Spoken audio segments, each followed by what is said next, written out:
Okay, everyone, thank you so much for coming. We are getting everyone in. This will be our last lunch and learn, so we're really excited to have everyone. I am going to start kicking it off. I know in the past we've had an icebreaker.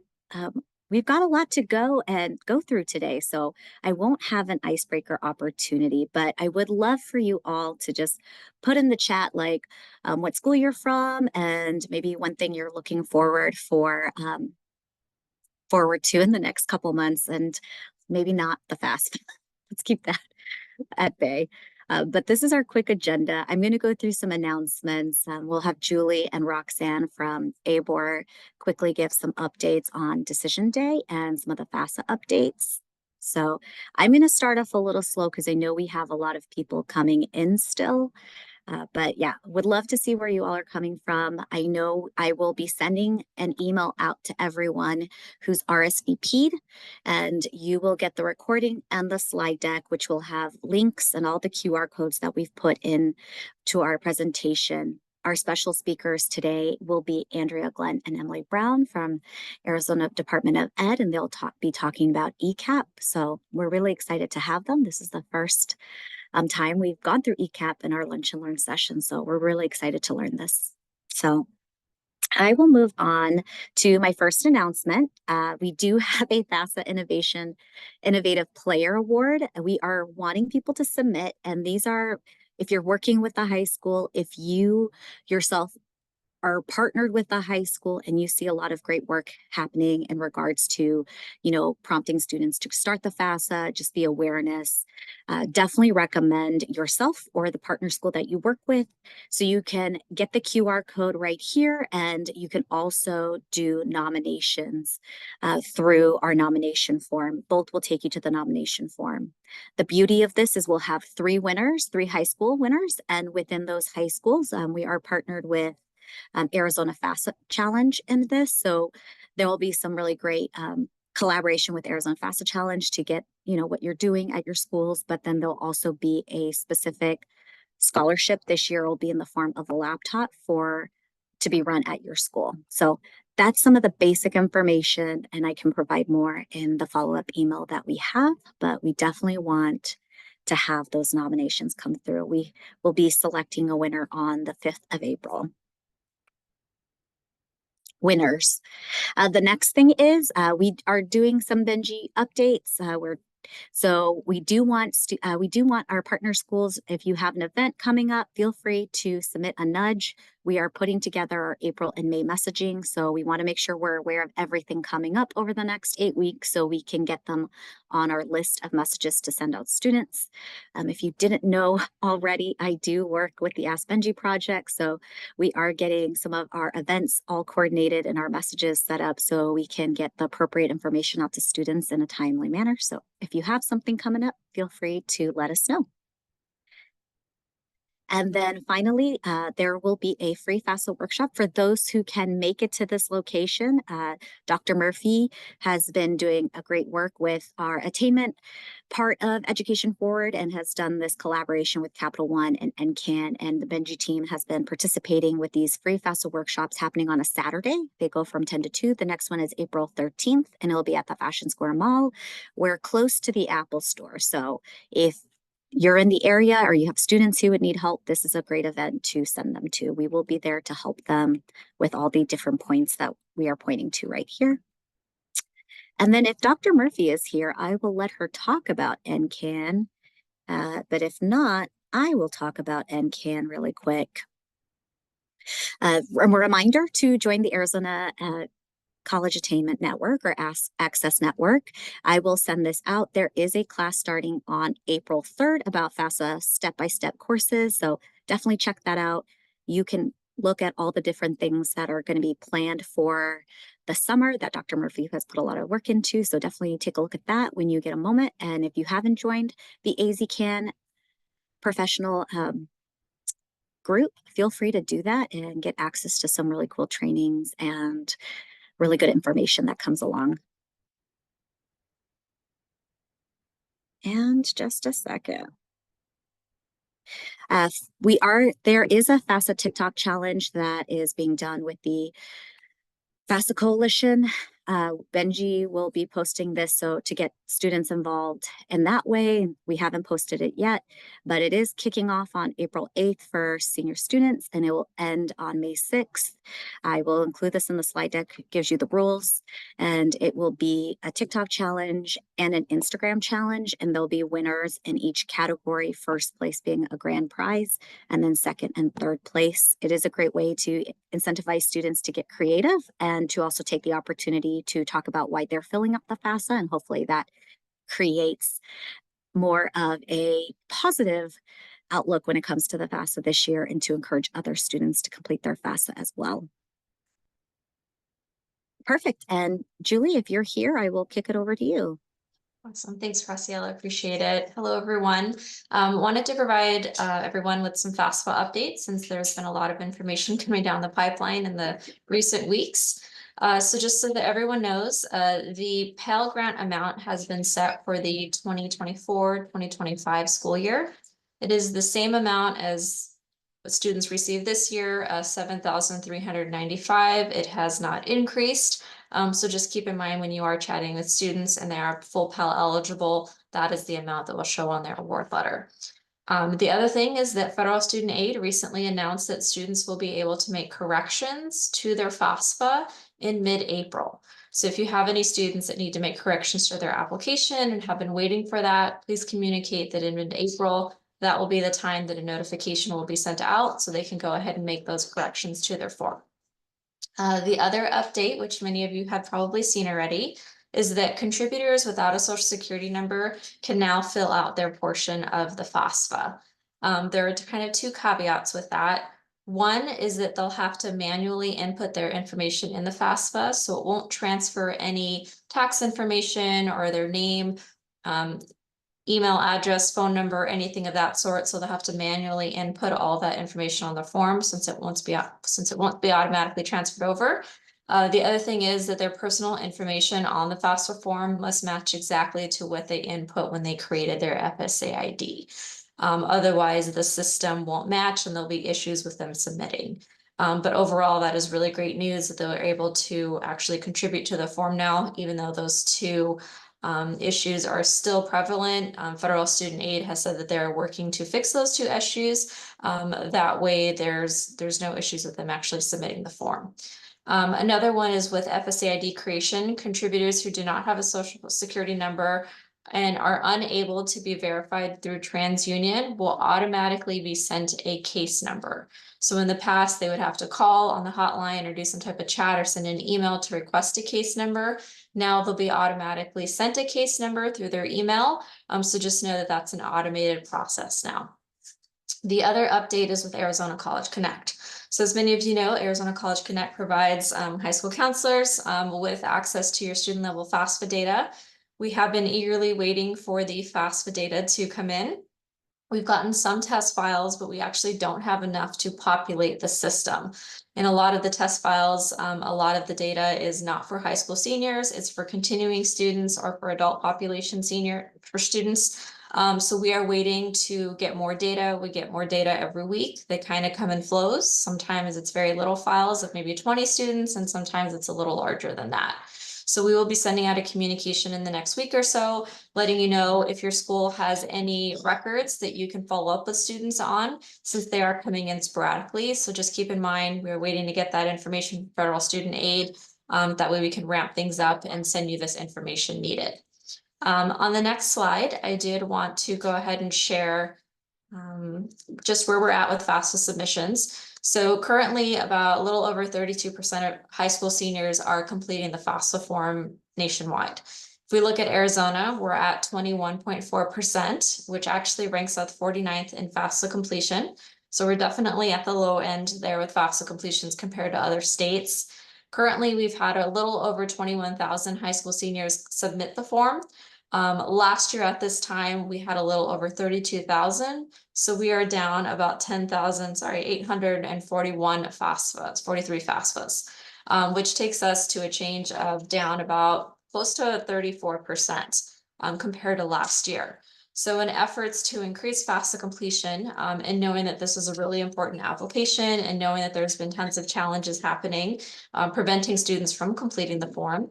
On the next slide, I did want to go ahead and mention what we are doing as a statewide way to encourage FAFSA completion is by members such as our FAFSA Coalition, which Education Forward and Ask Benji and ADE are a part of, Arizona Governor's Office, and of course the Arizona Board of Regents. We're all partnering to come together to do a campaign throughout the month of April. It's called Finish Line to the FAFSA. Kind of a tongue twister there, but it's really a statewide effort to really provide students and parents with supports with FAFSA completions. So we have statewide resources in place. We'll also be having FAFSA events that are virtual, in person, that students and families can tap into during the month of April. For counselors, we'll also be sending out a weekly newsletter with updates to show how we're moving the needle in FAFSA completion with everybody participating. We are also encouraging all high schools to participate as well. Whether you can do something as a FAFSA workshop with your students for the month of April, if you can do something within your classrooms, maybe even an econ or government or English class that all seniors have to take in order to help increase these numbers and make sure students aren't missing out on funding. It will also tie into our Arizona FAFSA Challenge Awards. So Graciela highlighted the Innovative Award that we have.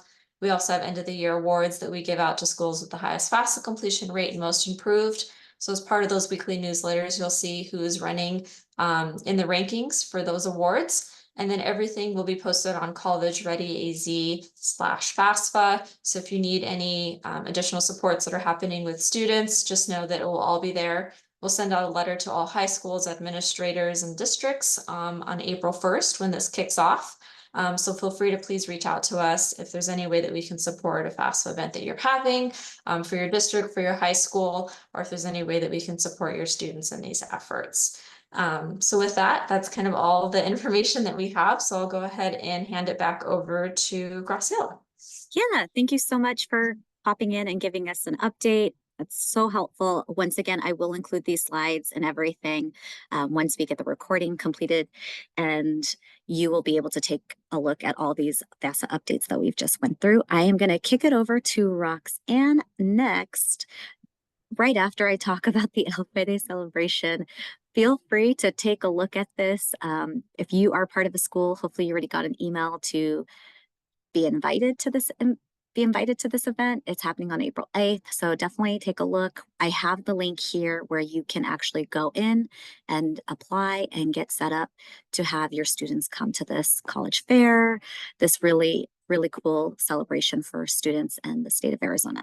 So now I'm going to kick it over to Roxanne.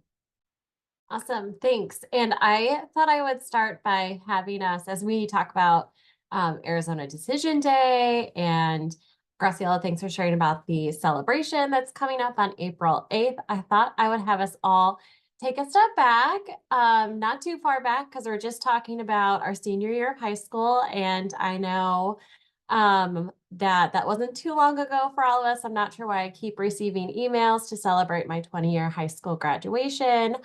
But I thought that I would have everyone kind of step back and just share in the chat after high school.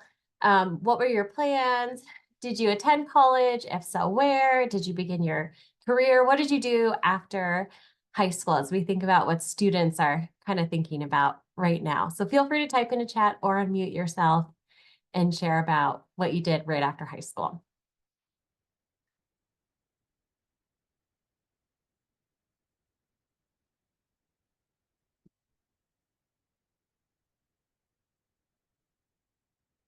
See, work, community college, art school, so cool, awesome. Awesome. Okay, I see lots of college here at in Arizona, UA, yes, awesome. Cool. Okay, well, okay, now that we're collecting, where you all went, what your plans were after high school, I have another question for you all to reflect on. And I think this reflection question is great as we're thinking about what tools and information our students are needing and how it's really important to have information and resources in the college decision-making process and how different choices would be. So if you could go to the next slide. Two other questions are, if I had chosen a different college, I might have. So you're going to finish the sentence. You can either type it into chat or feel free to unmute yourself. And if I had known about X resource, I would have. So feel free to type into chat or unmute yourself. Either, both those questions.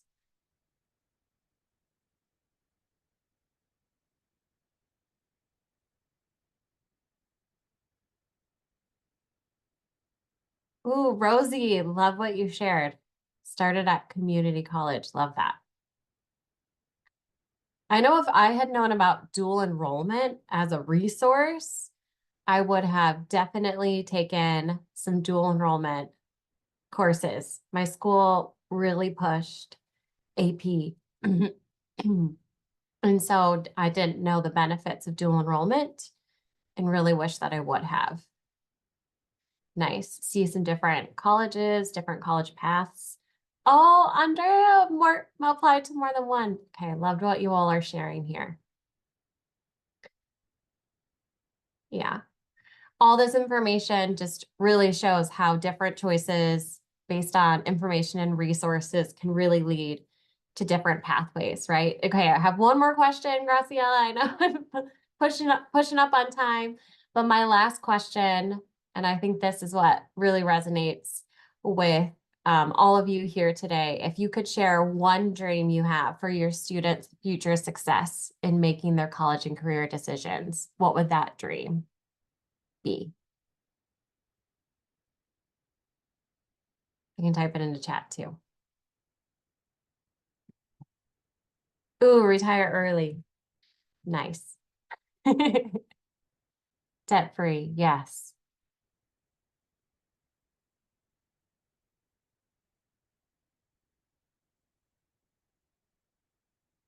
Oh, I see lots of debt-free. Oh, lots of options. This is so, thanks for sharing. Thanks for answering these questions. I hope that you all see too that the hopes and dreams that you have for your students are what's helping them today as well. So just a little kickoff to Decision Day and remembering that Arizona Decision Day, it's hard for students to get to a place where they're going to make a decision. You all play a significant role in that. And Arizona Decision Day is really about celebrating all of the choices that your students have made, all of the ways that you have helped them to get there. And so the Arizona Board of Regents has put together a webpage, College Ready AZ /Arizona Decision Day. I'll drop it into chat, where you can find lots of tools and resources to help you with planning an opportunity to celebrate your students, whether you're going to be attending the El Valle Puede celebration or whether you want to attend that celebration and do something at a local level for your student, at a district level for your students. So feel free to visit the webpage. You'll see that there's a timeline of events, some ideas and thoughts to help get buy-in from community partners who might be able to do things like provide food for your students during the celebration. Lots of in-person event ideas, and I'll just share that we actually reached out to the Governor's Youth Commission, which is a group of high school seniors across the state who actually shared their ideas of what would make them feel most celebrated for Arizona Decision Day. So feel free to check out the webpage and also share with us when you're hosting these events by tagging AZ Decision Day in all your social media posts. So thanks for sharing that, doing that activity with us, and also looking forward to seeing your celebrations on social media. And as always, utilize the website to support ideas, and feel free to reach out to me anytime if you need help with planning your events. So with that, I'll pass it back to Graciela. Thanks. Thank you so much for coming, Roxanne. I think these questions are really great, and I'm really excited for Decision Day. I am excited to announce our next speakers. which will be Andrea Glenn and Emily Brown. So I am going to let them take over now. Thanks, Graciela. So I will kick it off. My name is Andrea Glenn. I'm the Director of Post-Secondary and Community Engagement at the Arizona Department of Education. Emily and Emily, I'll let you unmute and introduce yourself. Yeah, just really quick. I'm Emily Brown, the School Counselor Director at the Arizona Department of Education. So we are going to talk about your probably most favorite subject at this time of the year, which is ECAPs. And just be able to hopefully give you, some more context and information, but as well resources that you guys can use currently right now. Next slide. So can we put that link in the chat too? Sorry, I just thought about that. So this link is going to be shared in the chat in just a moment. If you can take just a few moments and go through this activity by putting one word, when you think of ECAP, what's one word that comes to mind? Remember, this is G-rate it, so we'll start there.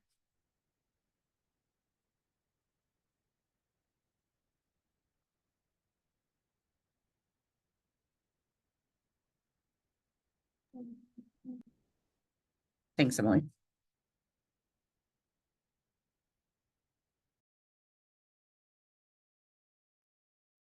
And I'll give everyone about 45 seconds.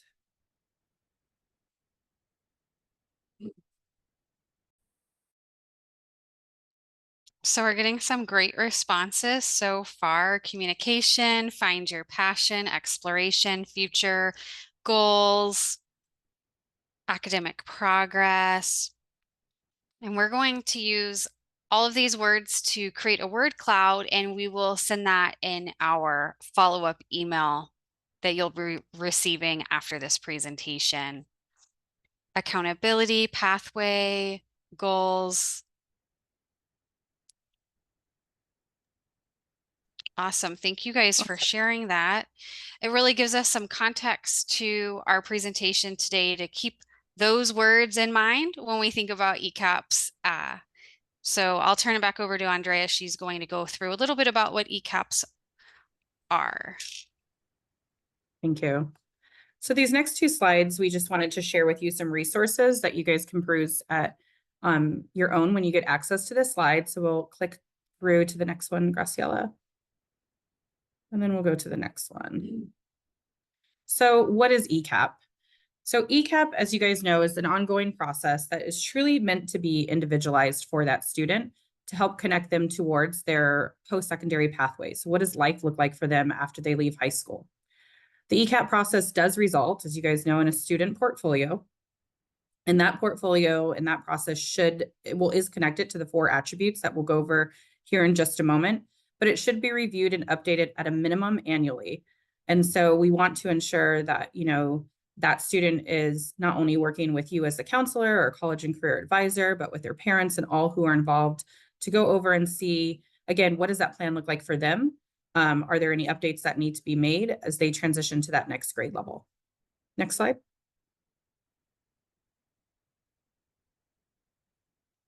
So as we said, ECAPs they're supposed to be in addition to, so they go in hand with our individual education program. So IEP and special education, or a POS, a career technical education, as well a program of study.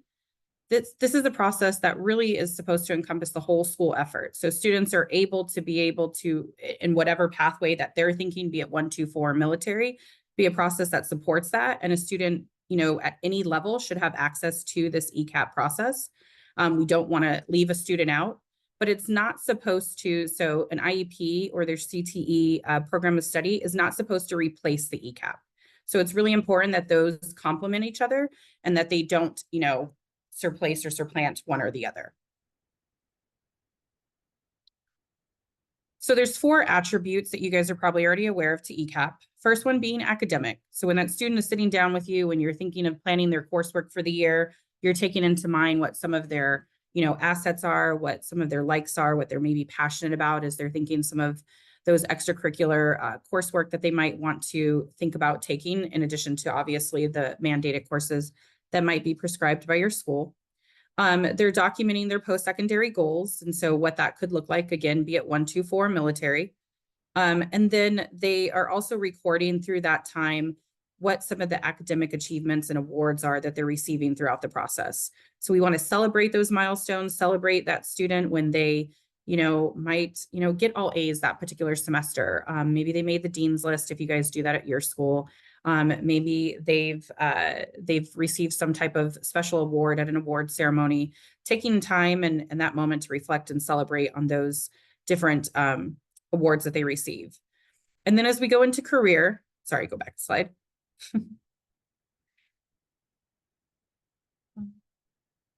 So then as we go into career, ensuring that students have an opportunity to explore their different career goals, that they're defining what a career goal is for or what their career goal is going to be. They're kind of backwards mapping, hopefully connecting that career goal back to their coursework. So if you have a student who's maybe really interested in doing, I don't know, I saw somebody put that they played football. I'll use that because that's dear to my heart with my kiddo in college. So if they're interested in sports as they're, matriculating into their post-secondary pathway, letting them know all different possibilities. They're a sports statistician. Maybe they want to take a stats course. So looking at what those career goals are, and then having them explore those goals as well. So taking a career inventory test, we have My Future AZ, which is a platform that you can use that's free to the field, but whatever platform that you might use, ensuring that the student is taking a career inventory test at least yearly, because those goals and that, interest could change. And then as they move on to post-secondary, so exploring their different options that they have, making sure that they're completing any type of necessary applications as they get to that point. And then again, connecting it back to making sure that they understand that those pathways are affordable if they fill out things like FAFSA, if they apply for scholarships, attributing it back to their grades. Typically, as we know, higher GPAs could also help our students, not just as they matriculate into their post-secondary pathways, but also significantly help them in cutting the cost of what those post-secondary pathways look like. And then extracurricular, we want to make sure that that student is a whole student and really focusing on not just the academic piece, but connecting those passions to things that they're interested to, not only on campus, but within their community. So if you have a student who might be highly interested in the medical field, connecting them to different CTE programs, coursework there, but then thinking about what type of, clubs or organizations that you have on your campus as well as outside your campus, connecting them to different apprenticeships and extracurricular opportunities that support and nurture that as well. Next slide. So who's involved in ECAP? So ECAP truly is not just supposed to live and breathe on just the counselor's plate. We know here in the state of Arizona, you guys have a really high caseload. And so this is a shared process. We want all to be involved in this process, from the school counselor to the parent, coaches and sponsors, our administrators, letting them know. I mean, we really try to ensure, as much as we talk about ECAPs, when we also talk about our school accountability grades, the CCRI, 20% of that grade comes from what you guys do in your departments. And so ECAP being one of those components, it really supports that. So, school counselors are highly important people. You are MVPs on your campus. And this is one way that you can help support that as well. So ensuring that all are involved, in this process, so that the student is having this reinforced, not just when they meet with you, maybe, twice a year, but also when they're meeting with their teachers, that's being brought into that. When they're talking with their coaches, having a coach that might mentor a school sponsor who's taking over who's doing a club, and nurturing them and some of the things that they're passionate about, connecting them to that, maybe having a shadow opportunity as well. Again, having parents feel empowered to know what that student is doing, and letting them know that while they're supporting their student, that this is their student's dreams and hopes. And so they want to support them, but maybe not necessarily steer the ship too much. And so giving them some freedom to make those choices on their own as well. Next slide. So as I was just talking about a second ago, ECAPs are a collaborative process. They take place in both the school and the home, so that everybody understands what the student's goals are and that they're supporting that student so that they're more effective as they transition to those goals when they leave high school. It's really important that part of this plan is renewed annually with not just the student, but with the parent as well. And that student and that parent sign off on their ECAP. And so that is part of the implementation of the ECAP, is you want to ensure that student signs off is aware of what they are, saying that they are interested in, what they're doing, and that parent is involved in that process as well. However you do that, whether that's electronically through your platform that you might use, or whether those are individual conferences that you have in person with those students and that family member, but ensuring that you're including them in that process so that they're aware as well. Next slide. These are just some recommendations for improving ECAPs. So for professional development, providing more professional development, not just on your campus, but in the field, connecting counselors to resources that will support them in implementation of ECAPs. The school and community-wide, practice. So from the career advising, having access to having students aware of different careers that are out there, ensuring that you guys are, connecting them to those different careers. Partnerships, it's really important that we explore different partnerships between secondary and post-secondary institutions, looking at some of the data that exists within those partnerships and strategies that you can implement when appropriate. And then it's really important, I know a lot of the times when we get kind of tunnel vision and we're in our day-to-day activities, that sometimes we don't take time to be able to sit down as a team and as a school and as a district to really reflect on, data and reflect on different strategies and practices that are going really well, so that you could either scale or continue, or maybe that are not going so well that you might want to think about taking out. So having that opportunity to build in, the reflection piece, where can you improve your current advising practices, and helping connect your students to a more effective implementation of ECAP. Next slide. So ECAPs develop this awareness and knowledge. We don't want it to be this ad hoc thing that you feel like come April, you're like, oh my gosh, I have to scramble and submit this thing to Emily and Andrea. And I need to ensure that I'm checking my box that I'm in compliance with ECAP. We know Arizona is one of the 21 states that mandates ECAP. And we know, and we're highly aware, that ECAP is an unfunded mandate. And so there's not very much, funding, or there's no funding at all that really supports this ECAP process. But we also know that ECAPs are really a best practice, that if schools are implementing this, if this is part of the culture and the climate of the school, then the outcomes of that student and that school are going to be highly more successful. You're going to have a higher rate of your students matriculating into their different pathways when they leave you. You're also going to have students really buy into why they're there, why they're showing up. It should help with attendance. It should help with your with the GPAs if they're coming to school, because they can see the relevancy of, I want to do this in my career. So it connects, and maybe it turns on a light bulb as to why Algebra 2 is now important to them. Maybe Pythagorean theorem didn't make sense before, but now they're able to, and I might be stretching here, guys, are like, yeah, that will never happen. But maybe they're able to make that connection, that the skills that they're developing and learning about Pythagorean theorem, those critical thinking skills, are going to be applicable to whatever, career field that they're transitioning to. But it's making things more relevant. So again, it's built into, this is why we want the whole school and the community to be a part of the ECAP process, because it's really built into the climate and the culture of that school. Students now see that, their administration, their teachers, their community, their parents care more, or care about them as a student, but they also care about connecting them to what happens when they leave high school and the success of that. Next slide. So again, every high school is required to have an ECAP. All public charters as well is required to have an ECAP. So this is currently the way that we have this here in the state of Arizona, is public charters as well as public high schools.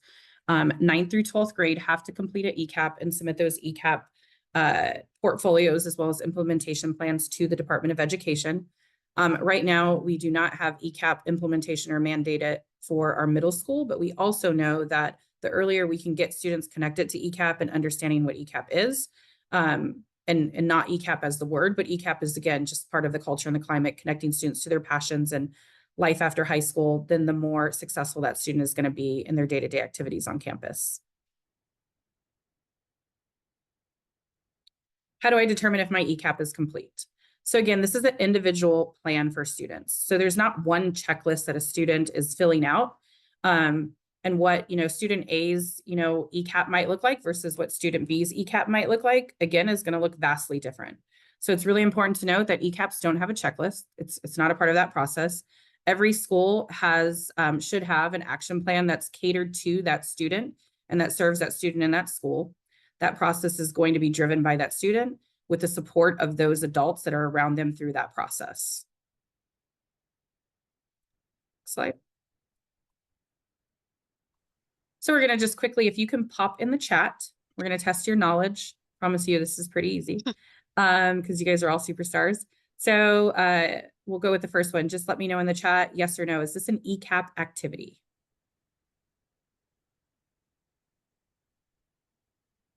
If you can You hit, can go to the next one. yeah, it should pop up. So inviting your students or inviting students and their parents or guardians to attend future freshman night. Is that an ECAP activity? You can just pop in yes or no in the chat. Told you guys we're rock stars. Oh yeah, we got lots of yeses. Next slide. So you are correct. Good job. Again, this is definitely part of that process of ECAP. Next one. Is this an ECAP activity? Students taking a pop quiz on Romeo and Juliet in their English class. I see Dr. Murphy laughing. And those overwhelming no's came in. See, you guys are amazing, right? So maybe if you're an English teacher, that's really great and testing knowledge of whether they retained the information when they read Romeo and Juliet, but definitely not an ECAP process, part of the ECAP process. Next slide. Having your juniors take the ASVAB, is this a part of the ECAP activity or process? Awesome. All right, Yes. seeing some yeses. Good job. This is definitely a great tool that you can use to connect your students to what they might be good at when they're thinking about life after high school. And then the last one was Having your students take an interest assessment. oh no, We skipped that one, but yes, want to make sure that all your students are assessing what they're interested in and making sure their goals align to that. Awesome. All right, the next And then the one. next one. Great. So inviting only students with D's and F's to stay after school for tutoring. Is this part of an ECAP activity? And this one's tricky. And you guys are smart. Yeah. Very smart. So if you are implementing ECAPs, we want to make sure that this is a tier 1 level of support school-wide. We shouldn't only invite those students for academic remediation. All students should be invited to attend tutoring and really work on their academic skills. So make sure when you're thinking about ECAP activities that we are thinking grade level wise, school wide events, not just events that only certain students can attend. If something is ECAP, we want to ensure that every student's given access to that activity and not just certain students. Great job. With that, I am going to pass it over to Emily. Thank you, Andrea. All right, so now we're going to get into the specifics of the Education and Career Action Plan compliance components. So the first task that every school has to submit to the Arizona Department of Education to show that your school's ECAP compliance is the school-wide implementation plan, also known as the action plan. So that school team that Andrea mentioned with your teachers, your administrators, your counselors, you want to make sure that everybody is getting together and creating a list or a calendar, a plan of activities for each grade level or school-wide that you're providing within the 4 ECAP components: academic, career, post-secondary, and extracurricular. For each of those activities, we really want you to show how you're implementing that and who's implementing that. So is this something that the counselors are doing as a classroom lesson? Are the juniors going on a field trip to ASU with their English teachers? Is this happening online? Maybe you're having a career fair or something that the whole community and families can attend. Maybe there's an activity going on at the lunchtime. We want to ensure that you're really showing us how these ECAP activities are being provided at your school. We also recommend that the school counselors use the American School Counseling Association mindsets and behaviors to demonstrate how those competencies are being met with the students through these activities. If you go through the mindsets and behaviors, you'll see that a lot of them align with the ECAP work that you're already doing. So we might as well count it as your counseling curriculum as well, and not try to do duplicative work, because that is just a waste of your time. So feel free to use your counseling calendar or anything else, whatever format that works best for you. That's what we want you to submit. So some examples of the implementation plan activities are going to be a college and career fair. If you have career and college readiness activities in an advisory or a homeroom, maybe you have a specific ECAP class, like a career exploration class, make sure that's documented. If your school counselors are going and doing push-in lessons, make sure you document all of that. Anytime the students are taking testing that is specific to career planning or college readiness, you want to document that. Helping your students pick out their courses for the following year is definitely an ECAP activity, goes right along with the academic component. Making sure your students are having access to field trips, FAFSA nights, all those fun activities that I know we all love to do. So we just want to make sure that you're highlighting all of your great work in the implementation plan. The second task that you're going to submit to the Arizona Department of Education for ECAP compliance is the student sample plan.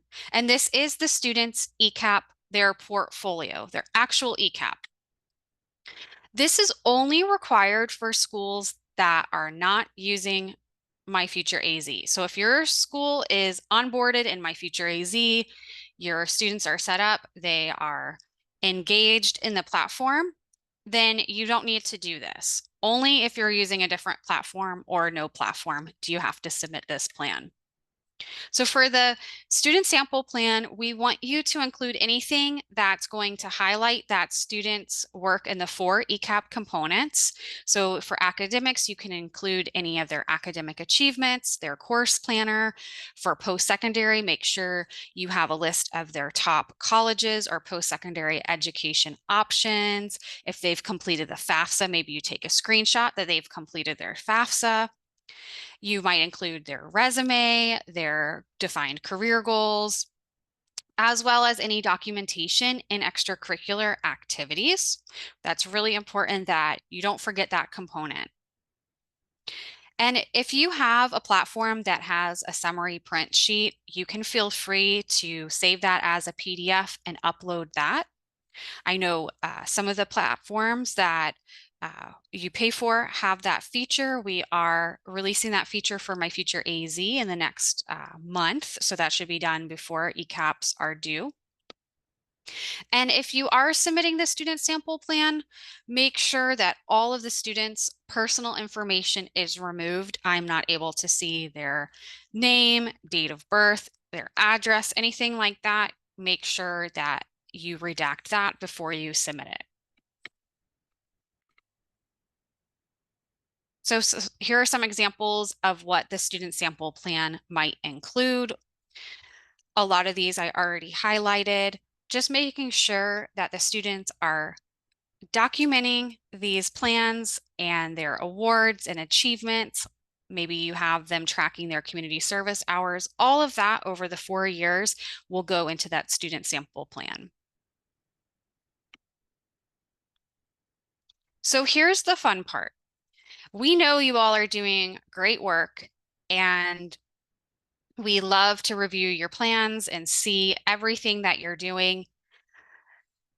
But it's not always easy to get your tasks uploaded, and so we can see that. So what you're going to do is need to have an account in ADE Connect, and you have to be assigned as an EMAC user in ADE Connect. And it's really important that your user type is not read-only. If it's read-only, you won't be able to upload or submit the tasks. There is a guidance document that we will link to after the presentation, when you get the slides, you can click on that link and that will walk you through the steps of getting set up in ADE Connect and the EMAC system. All right, so the next step is assigning the ECAPs. So ECAPs are assigned to specific schools. They are not a district level task. So this causes a lot of confusion. So I just want to be very clear that every single school has to submit an ECAP from their specific site. It is not something that you can do at the district level.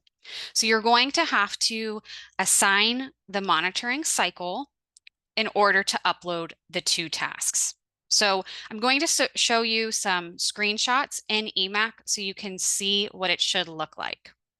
So when you first log into EMAC into your district, this will be the dashboard that you see. There will be a navigation bar in the top right-hand corner. You should see the word home and you can click on the arrow. The first choice you'll want to select is Assign Monitoring Cycle. Once you click that, it'll take you to the next screen where you'll see the organization user assignment. You'll want to fill out each of these boxes, and then you'll be able to make the assignment to the specific person. But I do want to point out under organization, we want to make sure you're selecting the specific school within the district. And sometimes if you are in a district that's really big, like for this example, I used Tempe. I had to click on Tempe Union High School District. There was a little arrow next to that. I clicked to expand the list. So if the organization, under organization, if that's not coming up with your specific schools, you will need to expand the list in order to see every single school. Once you've selected the school and you can go through and select the monitoring program, you'll want to assign the user to upload the task. So typically the user is going to be someone at the site. You may have someone at your district level that oversees all the counselors. That would be the one to upload. But you'll want to click on that gray box right in the middle. You can click on the little arrow and it will expand the list. And then once you select the person on the list, you can click on that blue button. It says Add User, and then their name will appear underneath, showing that the assignment was successful. All right, so we went into the district dashboard and we assigned the monitoring cycle to a specific person. Now you're going to go either into your specific school's dashboard or from the district dashboard. You can go back to that navigation at the top right-hand corner and click on School Schedule. The school schedule will allow you to see the specific schools that have ECAPs assigned to them, and that's where you're going to go to upload the tasks. So on the next screen, okay, that was it. But on the next screen, once you click on the task, you'll be able to upload. So the next screen will show you what that looks like. So remember, with the implementation plan, you're going to upload that task as your school counselor's calendar, your action plan, a list of activities, and who's providing it. And for the student sample plan, you only have to submit if you're not using My Future AZ. If you're using My Future AZ and you don't feel comfortable just pressing submit, that's okay. I know that you're using My Future AZ, so you don't need to worry about uploading any task because I'm not going to review them because I already know you're exempt. But if you are using a different program other than My Future AZ and you want to upload the task, great. What you're going to do is you're going to see this screen with the specific task. You'll want to scroll down and you'll see a gray box that says Select Files. Make sure you're selecting the correct file type, and then you will want to press Upload. Make sure you see the name of the file there before you click upload. If you don't see the file there and you just press upload, then I won't be able to see the file either. So make sure you see that file before you click upload. If for whatever reason you accidentally submit it without your attachment, that's fine. Just send me an email. I can reject the task and you can go back in. So like I said, you want to make sure you see the name of the document. So here you see Implementation Plan 23-24. It shows up twice. I don't know why, but twice is better than nothing. I will tell you from my end, I only see it once. So even though from your end, it looks like, oh, it might be sending it over to me twice. That's okay. I don't mind. Just make sure you see that file name. You press upload before you press the submit for review. All right, so everything about ECAPs, all of our updates, our links to our resources, everything like that is going to be found in the School Counselor Monthly newsletter. If you're not already receiving it, you can feel free to either use this QR code or shoot Andrea or I an email. We can definitely get you signed up for that. And that is all I have on ECAPs. The next slide will just be showing you our contact information. Perfect. Thank you, everyone. I know we're closing up a little early, which it's kind of a surprise. Usually we go a little longer. I did want to let you know I will be sending this slide deck out, so you'll have it. Also, this is our last Lunch and Learn. I know there will be a spring training event coming up in April. Dr. Murphy, if you have that date, feel free to share that. But you all can go and look at past events. If you missed any of the events that we've hosted, we've had 7 this year. I'll send this out in email, but thank you so much. Dr. Murphy, if you have anything, I'll let you hop on. If not, I will let everyone go. Perfect. Thank you so much. The spring training event is on April 25th from 10 a.m. till noon. It's virtual. And it is set up as kind of a little TED Talk structure. So I think it's going to be a great opportunity for everybody there to get all of the information from all of our speakers. And we have both state and national level speakers presenting. So should be excellent and super informative. And just a reminder, we've got our financial aid 3, which is the FAFSA step-by-step, brand new, just finished it like a hot minute ago, CAP course. So register for that if you would like some additional support in navigating the new FAFSA. And we can include that registration link in the email that Graciela sends out with the slide deck. So thank you so much for attending, and I don't know if there's any other last minute questions, comments, needs that anybody wants to bring up.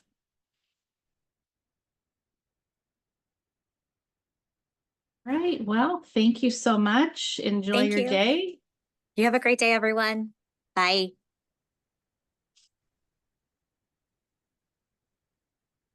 Gotta remember what to do now.